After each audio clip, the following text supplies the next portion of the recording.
fait, c'est pas une crise, c'est un bouleversement. Et qui dit bouleversement, on ne peut pas revenir à l'état antérieur. Tout ce qu'on essaye de faire pour s'en sortir, scotcher les choses, en fait, ça ne sert à rien. Et si on applique ça un peu à l'immobilier, à la construction, on assiste à un bouleversement. Donc je pense que quand on a bien compris ça, on raisonne sur les projets un peu de façon différente.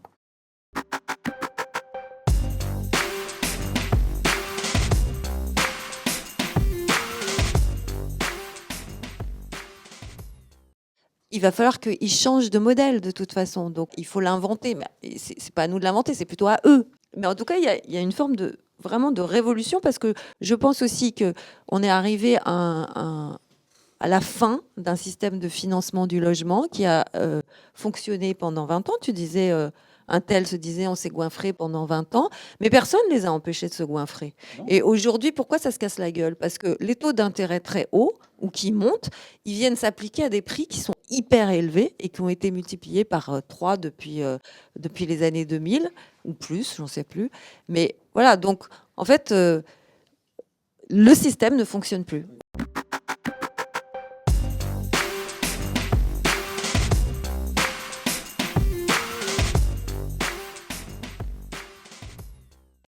Le travail qu'on fait sur cet îlot, c'est très intéressant. On voit que les habitants poussent les promoteurs.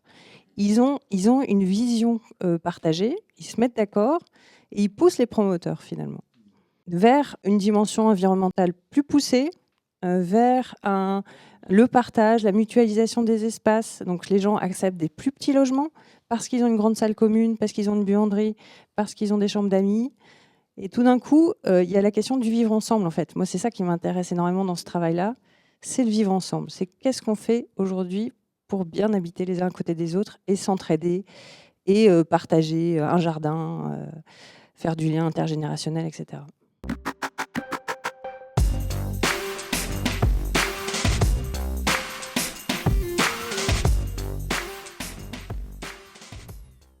Un des grands sujets d'inégalité, en fait, c'est l'accès au capital. Et le foncier fait partie de ces inégalités. J'hérite d'un foncier, j'ai rien fichu, potentiellement. La collectivité a beaucoup investi et je suis extrêmement riche. En fait, le vrai sujet, c'est pourquoi il n'y a que les pauvres qui n'ont pas le droit de spéculer. Je pense qu'on peut le dire comme ça. Ce qui permettrait effectivement une capitalisation qui n'est pas synonyme pour moi de forcément de volonté d'enrichissement, mais pour beaucoup de gens, plus de protection, en fait. Comment je fais si je divorce? Comment je fais si j'ai un enfant qui tombe malade? Et le seul moyen pour une grande partie de la population de capitaliser un peu, c'est de transformer son loyer en capital. Il n'a pas d'autre marge de manœuvre, en fait.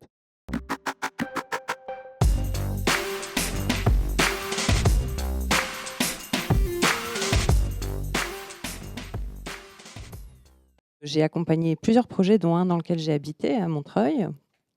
4 projets en autopromotion, un qui est en chantier à La Rochelle.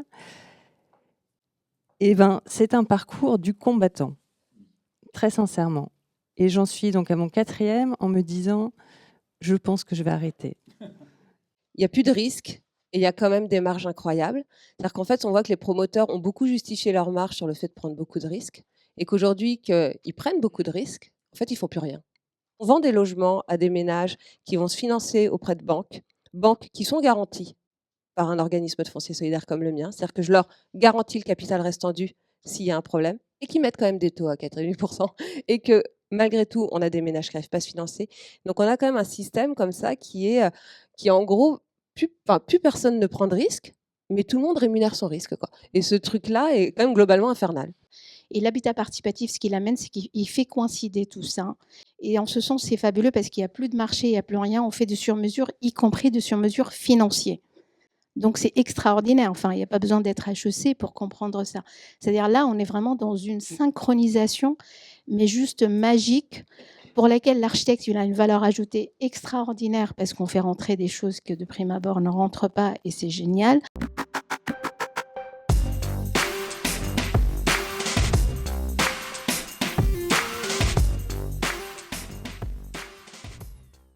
Les promoteurs, ils font 50% de la production sociale aussi. Ils la fabriquent.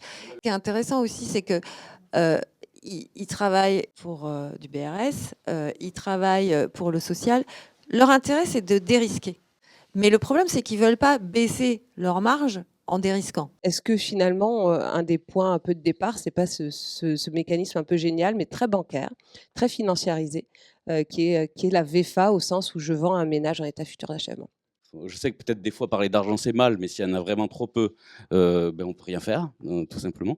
Donc comment on peut retrouver de la liberté, des fois de faire des logements plus petits, des fois d'avoir un salon commun, des fois d'avoir une toiture qu'on peut habiter, mettre un poulailler dans la cour, j'en sais rien. Les promoteurs sont devenus experts en inverse, c'est-à-dire optimiser, mais ils sont hyper forts. C'est-à-dire, je sais même pas comment ils peuvent être aussi bons pour avoir tout calculé à ce point sur les matériaux, les trucs. Ils les connaissent mieux que les architectes maintenant.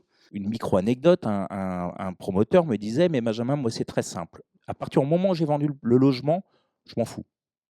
Donc, moins je dépense d'argent, mieux c'est. » Pourquoi? Parce que l'acheteur viendra jamais me revoir ce qu'il cherche une localisation, donc c'est de l'opportunisme pur.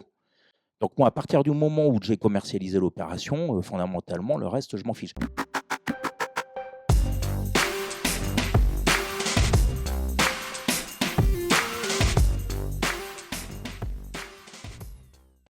Finalement, c'est leur capacité d'AMO qui est intéressante. C'est pas tout pouvoir sur le logement. Donc pourquoi on ne décorrèle pas la capacité d'AMO de tout pouvoir sur le logement en fait, ils en ont rien à foutre parce que en fait, après, ils les vendent et ils sortent et ils partent. Donc finalement, il faudrait peut-être séparer ça. Et ce que moi, j'ai apprécié dans les plus beaux projets que j'ai vus en Suisse, mais même ailleurs, c'est cette liberté qui est redonnée aux habitants et aux architectes pour faire ce qu'on appelle, nous, de la qualité.